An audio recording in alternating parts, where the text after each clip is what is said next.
Hello students, welcome back to my channel Raweducation. স্বাগতম জনাইছো সকলোকে মোৰ অন্য এটা নতুন ভিডিঅলে।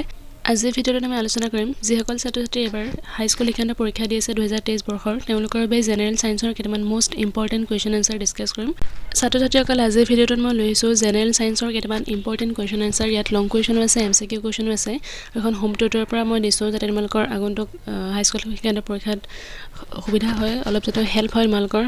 গতিকে ভিডিঅটো অল্প স্কিপ নকৰাকৈ শেষলৈকে চাই যাবা। সো দুটা চেপ্টাৰ ডিসকাস কৰিম আজি। প্ৰথম নম্বৰ লেসন 6 অধ্যায় 6 জীৱন প্ৰক্ৰিয়া এইটো চেপ্টাৰৰ পৰা ফাৰ্স্ট মই লং কোৱেশ্চন ইয়াতে ডিসকাস কৰিম। ফাৰ্স্ট কোৱেশ্চনটো এটো সোৱা 1 নম্বৰ দি আছে ৰচনাধৰ্মী প্ৰশ্ন উত্তৰত জীৱৰ গ্লুকোজৰ পৰা নিৰ্গত শক্তিৰ বিভিন্ন পদ্ধতি বৰ্ণনা কৰা। সো ইয়াত এটা ডায়াগ্ৰামো দিয়া আছে। এটো খুব ইম্পৰ্টেন্ট কোৱেশ্চন হয়, এবাৰ 23 বৰ্ষৰ পৰীক্ষাত আহিব পাৰে এটো সম্ভাৱনা আছে।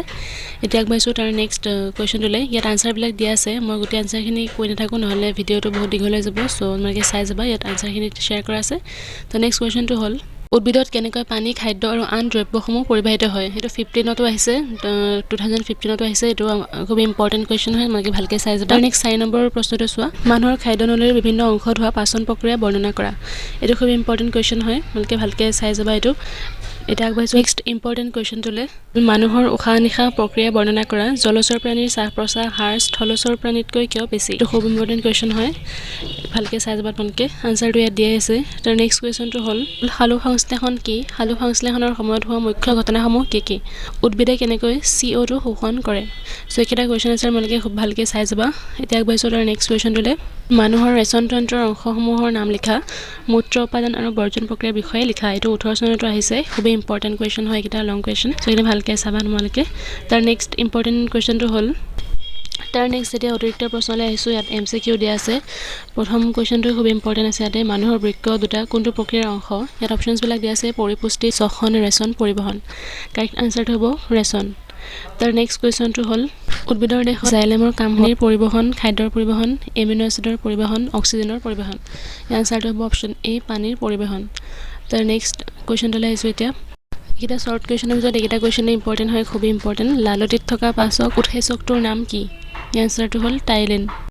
তাৰ নেক্সট 10 নম্বৰ প্ৰশ্নটোলৈ আহা এতিয়া উদ্ভিদৰ প্ৰধান শ্বাস অংগটোৰ নাম কি? ইয়াৰ আনসাৰটো হ'ল পাত, পত্ৰৰন্ধ। তাৰ নেক্সট কোৱেশ্চনটো হ'ল এতিয়া 5 নম্বৰ প্ৰশ্নটোলৈ আহাম পাচনত লালটিৰ ভূমিকা কি? ইয়াত আনসাৰটো দিয়া আছে, তোমালোকে চাই ল'বা, খুব ইম্পৰ্টেন্ট হয়। তাৰ নেক্সট এতিয়া লং কুৱেশ্চনলৈ আহিছো। বি নম্বৰ মানুহকে ধৰি অন্যান্য বহুকোষীয় জীৱৰ বাবে লাগতিয়াল অক্সিজেন কেৱল ব্যাপন প্ৰক্ৰিয়াৰে আহৰণ কৰি লোৱাটো কিয় পৰ্যাপ্ত নহয়। এটা ইম্পৰ্টেন্ট হয় কুৱেশ্চনটো। তাৰ নেক্সট কুৱেশ্চনটো হ'ল চিত্ৰৰ সহায়েৰে মানুহৰ হৃদযন্ত্ৰৰ আভ্যন্তৰীণ গঠন বৰ্ণনা কৰা। ইয়াত ডায়াগ্ৰাম দিয়া আছে, খুব ইম্পৰ্টেন্ট হয় এটা কুৱেশ্চন, তোমালোকে ভালকৈ চাই যাবা। আনসাৰখিনি দিয়া আছে ইয়াতে। তাৰ নেক্সট কুৱেশ্চনটো হ'ল এতিয়া 14 নম্বৰ প্ৰশ্নটোলৈ আহা এতিয়া স্বপোষিত পুষ্টি আৰু পৰিপোষিত পুষ্টিৰ মাজৰ পাৰ্থক্য কি কি? এইটো খুব ইম্পৰ্টেন্ট হয়, তোমালোকে ভালকৈ চাবা এইটো কুৱেশ্চন আনসাৰ। তাৰ নেক্সট কুৱেশ্চনটো হ'ল তাৰ নেক্সট এতিয়া লেসন 7লৈ আহিছো নিয়ন্ত্ৰণ আৰু সমন্বয় নামৰ পাঠটি। ইয়াৰ পৰা কেইটামান ইম্পৰ্টেন্ট কুৱেশ্চন আনসাৰ ডিসকাস কৰিম। সো প্ৰথমতে MCQ দিয়া আছে। মস্তিষ্কৰ যি অংশই দেহৰ সমতা আৰু ভংগিমা নিয়ন্ত্ৰণৰ বাবে দায়ী সেই অংশ হ'ল অপচনছবিলাক দিয়া আছে। তাৰ কাৰেক্ট আনসাৰটো হ'ব চেৰিবেলাম। এটো ইম্পৰ্টেন্ট হয়। তাৰ নেক্সট কুৱেশ্চনটো হ'ল তাৰ নেক্সট 5 নম্বৰ প্ৰশ্নটোলৈ আহা মগজুৰ যি অংশই দেহ লৰচৰ আৰু সমতা ৰক্ষাৰ নিয়ন্ত্ৰণ কৰে সেইটো হ'ল ডেশ। অপচনছবিলাক দিয়া আছে ইয়াতে, কাৰেক্ট আনসাৰটো হ'ব চেৰিবেলাম। এটা খুব ইম্পৰ্টেন্ট হয় এটা কুৱেশ্চন আনসাৰ। তাৰ নেক্সট কুৱেশ্চনটো হ'ল এটা লং কুৱেশ্চন হয় সাইনেপছ কি? স্নায়ু প্ৰবাহ কেনেকৈ সাইনেপছৰ মাজেদি পাৰ হয়। এটা আনসাৰ দিয়া আছে, তোমালোকে পঢ়িবা ভালকৈ। তাৰ নেক্সট কুৱেশ্চনটো আছে ইম্পৰ্টেন্ট কুৱেশ্চনটো হ'ল 5 নম্বৰ প্ৰশ্নটোলৈ আহা প্ৰতিক্ৰিয়া কি? প্ৰাণীৰ প্ৰতিপধনু কিয় সৃষ্টি হৈছে? প্ৰতিপধনৰ বিভিন্ন উপাদানসমূহৰ নাম লিখা। তাৰ নেক্সট কুৱেশ্চনটো হ'ল 9 নম্বৰ প্ৰশ্নটোলৈ আহা একচন আৰু ডেনড্ৰাইটৰ মাজৰ দুটা পাৰ্থক্য লিখা। এটা 19 চনতো আহিছে, খুব ইম্পৰ্টেন্ট হয়। তাৰ নেক্সট 10 নম্বৰ প্ৰশ্নটো হ'ল হৰমন কি? উদ্ভিদৰ বৃদ্ধিত অৰিহণা যোগোৱা হৰমন বা সঞ্জীৱনী পদাৰ্থ এটা উদাহৰণ দিয়া। সংবেদী উদ্ভিদ এজোপাৰ পাতৰ চলন আৰু কাণ্ডই পোহৰৰ দিশত কৰা গতিৰ মাজত পাৰ্থক্য আছেনে? সো এটা খুব ইম্পৰ্টেন্ট কুৱেশ্চন হয় এটা। তাৰ নেক্সট কুৱেশ্চনটো হ'ল জলানুবেগ কি? এটা পৰীক্ষামূলক আৰ্হিৰ সহায়ত জলানুবেগ প্ৰদৰ্শিত কৰা। সো এটা খুব ইম্পৰ্টেন্ট হয়। ডায়াগ্ৰামো আছে ইয়াতে, তোমালোকে ভালকৈ চাই যাবা। ইয়াত আনসাৰসমূহ দিয়াই আছে, এখন হোম টিউটৰৰ পৰা দিয়া হৈছে যেনে মই কৈছোঁ অলৰেডি। তাৰ নেক্সট কুৱেশ্চনটো হ'ল অক্সিন কি? এজোপা গছৰ বৃদ্ধিত ই কেনেদৰে সহায় কৰে? এইটো এটা খুব ইম্পৰ্টেন্ট কুৱেশ্চন হয়। ইয়াত আনসাৰ আছে, চাই ল'বা। আনসাৰসমূহ তোমালোকে নিজে চাই ল'বা ইয়াতে।